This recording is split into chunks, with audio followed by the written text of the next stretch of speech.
তোমার জাহান্নামে যাওয়ার ভয় আসা উচিত। জেনে রাখো, তুমি দিনে 17 রাকাত নামাজ এবং রমজানের রোজা দিয়ে শুরু করো। রোজা রাখলে আল্লাহ তোমার তাকওয়া বৃদ্ধি করবে। সিয়াম পালন করো, তুমি রমজান মাসের রোজা ভাঙিও না।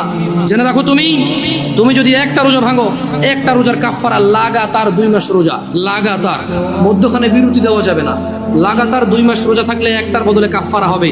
এরপরে যথেষ্ট নয় এই কাফারা, এই 2 মাস লাগাতার রোজা থাকার পরে আল্লাহর কাছে মাপ চাইতে হবে তুমি বিনা কারণে কেন রোজাটা ভাঙলে। এরপরে কিয়ামত পর্যন্ত, বিচারের মাঠ পর্যন্ত অপেক্ষা করা লাগবে এটা জানার জন্য যে তুমি যে তওবা করেছো এই তওবা আল্লাহ কবুল করেছে কিনা।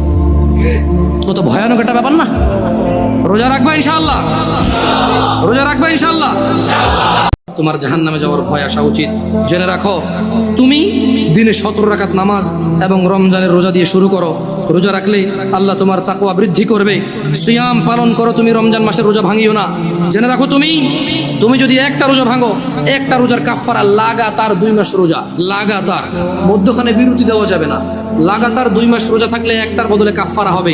এরপরে যথেষ্ট নয় এই কাফারা, এই 2 মাস লাগাতার রোজা থাকার পরে আল্লাহর কাছে মাপ চাইতে হবে তুমি বিনা কারণে কেন রোজাটা ভাঙলে।